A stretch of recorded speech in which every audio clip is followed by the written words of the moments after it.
This is because I have been searching for a new client. I've been doing so many bilingual tests that I can give you a lot of useful hacks how to pass bilingual tests, what kind of a bilingual test you may eventually be tested in, and how to get ready for consecutive medical interpreter tests, and how to get ready for simultaneous or so-called speed simultaneous test with 160 words per minute. So I've been training myself, I've been testing, I've been studying, I've been getting ready on legal and on medical, and I have been busy with new clients, a new job, new opportunities. I've been testing some companies, and I am ready to share my experience with you guys. And today I am gonna do a video. I will start with this video number one.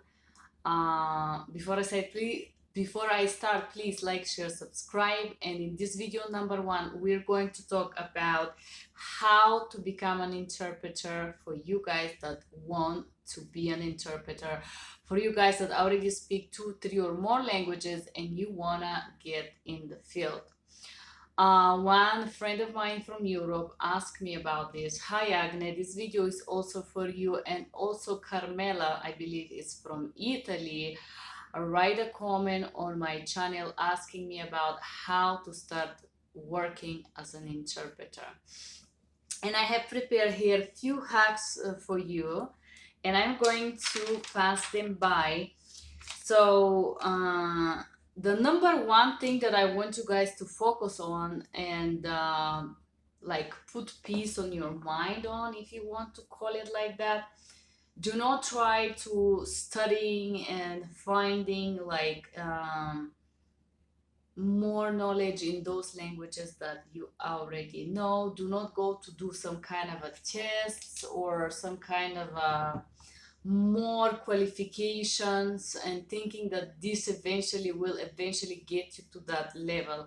I don't mean stay ignorant, I don't mean don't study, but if you already speak few languages, or let's say you're bilingual and you want to be an interpreter, the number one hack that I'm gonna tell you, it's going to be to pick the best language. Yes. So let's say your language number 2 is English. So the target language is very often English. Let's say it's English or it's German or whatever is your base language or mother tongue. I consider my base language English because I'm in USA, and no matter what I do, I will speak English, right? No matter what language I will work, what job, anything, this is gonna be English for me, right? So let's say you live in France, in Paris, or anywhere in France, your first or target or the main language will be French. What this mean for you? This means that you gotta be most fluent in French, so this is your number one language.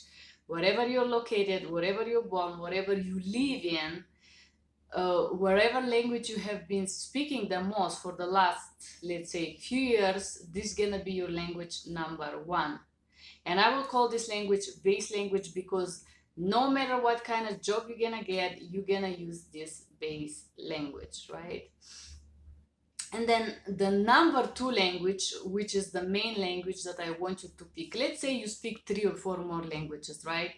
Let's say you live in Spain, in Barcelona, and you're originally from, let's say, Estonia, and you speak also Russian, and you speak some Spanish, and you speak English, and you speak Italian, and whatsoever. So I want you to pick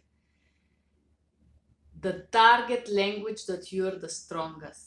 Let's say you have master degree in Italy. This means that your Italian will be the closest to your mother tongue or the closest to the basic language, which is it. Which means if you live in Paris and the language that it's spoken is French, you can look for a target language that is different than French. Could be English, could be Italian, could be Russian, could be Polish. So pick 2 languages, only two, and I will tell you why I give you this strategic and why it's best to start with the languages that you're more confident in. Especially if you start like I started doing simultaneous, and this is really really challenging, because when somebody starts speaking and you have to speak with them, there is something that is stuck in right here in your throat, and you're like, oh my goodness, you understand everything, you know how to say it, but you are blocked. This is why I want you to be as confident as possible when you start, because I don't want you to feel like you can't make it, to feel like you're not good enough, to feel like it's too fast for you. So I want you to start with, to pick them. You have to recognize them in base of where you have lived, in base how confident you feel. You have to pick these two, one base language and the second language that must be your, I will call it target language, okay?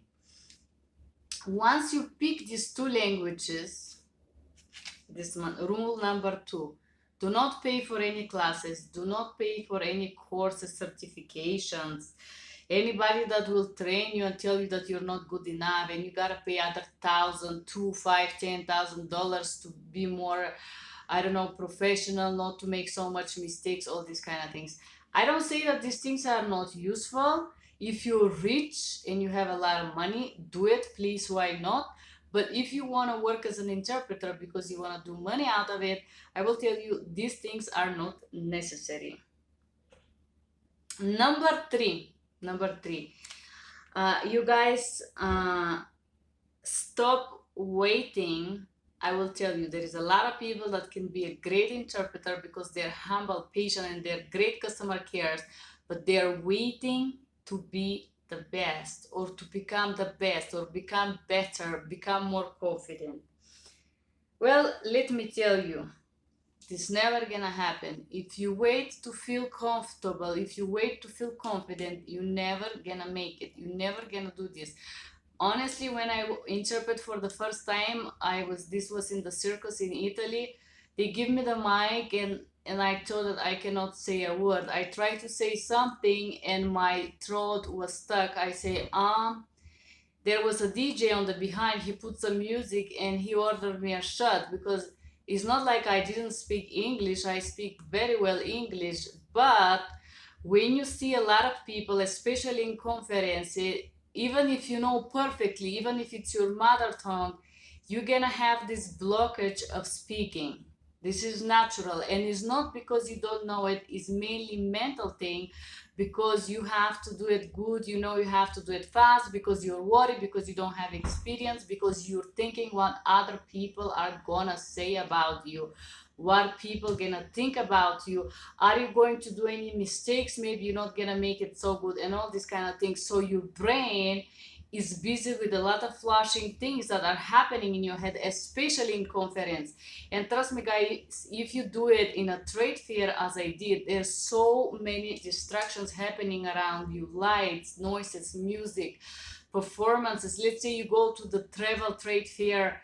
I love this trade fair, it's one of my favorite. There are so many amazing countries that want to develop their tourism and show their beauty, that I walk in, you're gonna be so distracted and so stunned, and you're gonna eventually not deliver the best service.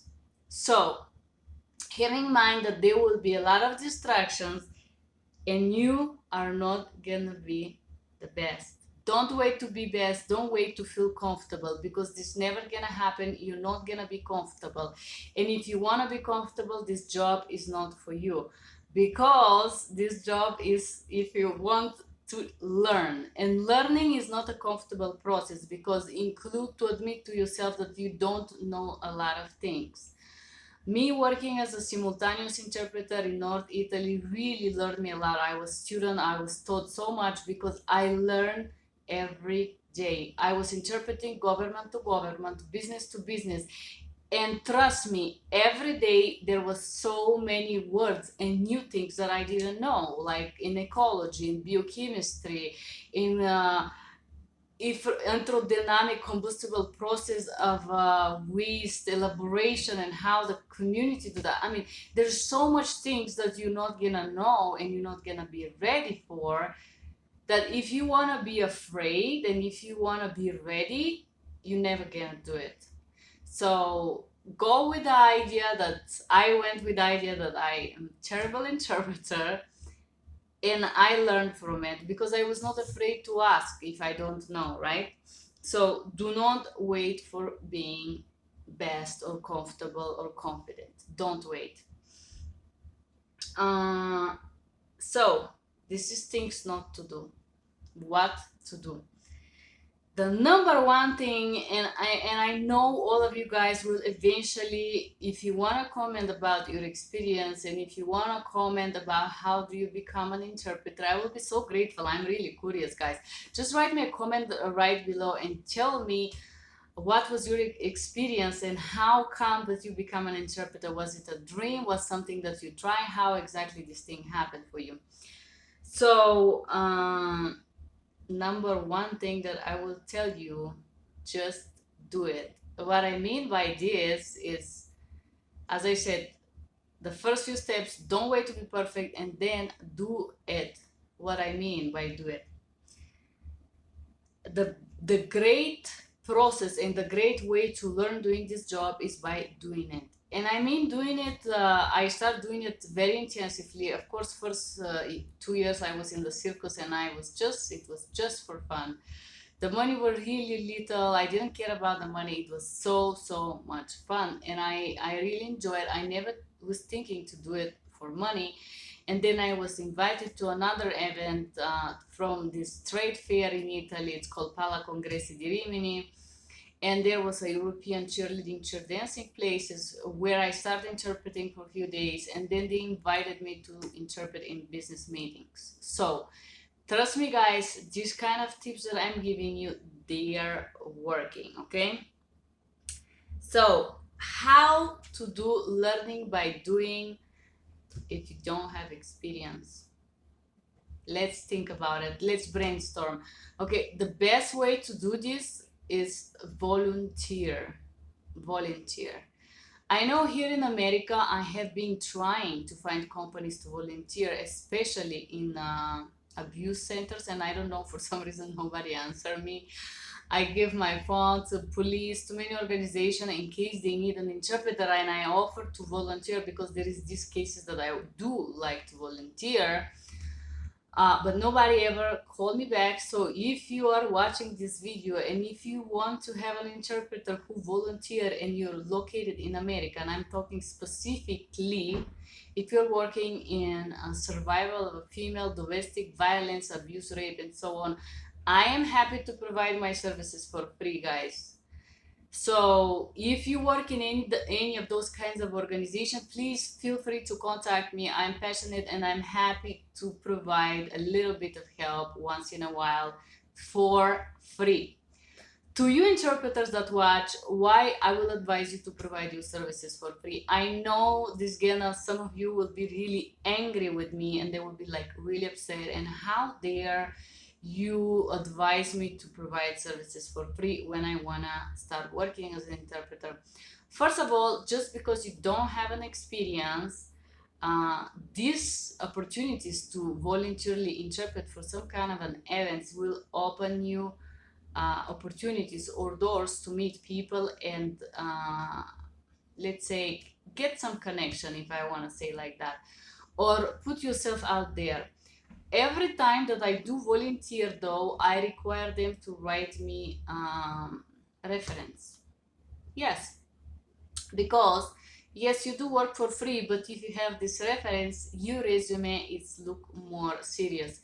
I'm gonna talk about how to build your resume in a little bit, but let me finish in this matter here. So if you want to be an interpreter, guys, you gotta love what you do. I love what I do, and I love interpreting in business and trade fair. This is my passion, and I passionately want to go back to business. I love working as a medical interpreter because I help other human beings, but my passion as an interpreter is business to business simultaneous interpreting.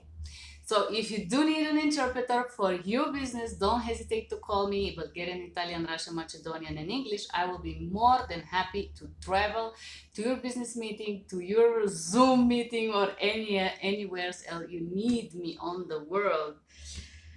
Okay, the number two, as I said, do volunteer. Number two, pick the language that you are confident in and offer this language for you. Volunteer as a target language.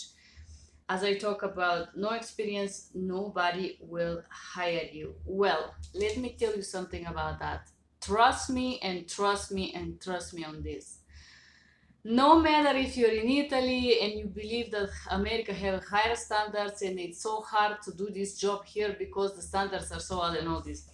Everywhere on earth, on the globe, no matter if you're in Eastern Europe, in Siberia, in Moscow, in St. Petersburg, I don't know, in Asia, anywhere you go, there are unfortunately millions of people that would love to take advantage of you. What I mean when I say that, this means that there are many people that would love to use you. Using you, I know this can sound bad, but open opportunity for you to learn and get that reference and eventually make connections. When I was working as an interpreter during the championship in Rimini Trade Fair, it was very, very intense. I used Bulgarian, Italian, Russian, and English, and it was really not fun. I will tell you, I was paid 20 euros a day, and this was just to cover my meal. So I was not actually paid for the job that I was doing. It was kind of a prestigious thing, and I would say, okay, it's not big money, but anyway, I don't have nothing else to do. It's summer, I'm not in the university, why not let me try it? And I remember the second day that I was doing it, and I'm talking about 10, 12 hours of interpreting. That was really stressful. Then there is this mic that you have to give them this instruction: don't scratch the walls, don't do this, do this. All the teams from all the countries coming all over the place, and we had to read this notice on the mic. It was really, really stressful, okay? And in the end of the second day, I said to myself, oh my goodness, I would never do this again. Never. Honestly, this difficult 12 hours of interpreting opened for me an opportunity to work very well paid as business to business interpreter for the government. So, even if you're in the beginning, even if you don't have any experience, there would be many companies that will pay you just a little bit of money, so just to use you. You take this as an opportunity, you take this as a chance, and remember that you're using them too. Why? Because you're learning, and your goal is to become confident, right? Okay, so as we talk about volunteering, getting the reference so you can learn, I'm going to stop this video right here and just give you a recommendation. Maybe I should have made it earlier when we were talking about your resume. These all advices that I give you here are wonderful if you have good resume. And when I intend good resume, I intend resume that I was working as a recruiter for a big company. I was working part-time for a car company in Italy for over 10 years. I was working in a specific events for retro cars, and I would work Friday, Saturday, Sunday, or Thursday, Friday, Saturday, Sunday, and I would travel all over the Italy, and I will recruit interpreters and hostess for these events, different hostesses, and every business wanted a different type of women, girls. Some of them wanted people that speak more languages, some of them want them tall and skinny, some of them want them like different. So I was a recruiter, okay? Trust me guys, if your resume is a total disorganized mess and you try to just full 2 pages, I'm not gonna call you, because you communicate with me and you make me understand that you're lazy, and nobody wanna take you lazy person sorry, to stand on their stand, or not even for free, you understand me? So your resume have to look professional, and I guarantee you, I did a special class for resume in the university, and whoever has received their resume done by me, I have a friend in Italy, Kyle. Hi Kyle, if you watch this video, please press like for me. I fixed his resume and he found a great job in a very, very well paid company. Another friend of mine also in Italy, I did that for her. Another person that I was trying to help here, who came out to be a terrible person, happily as well, with my resume, he got really, really good job. So I can guarantee you that this recommendation that I give you give great results.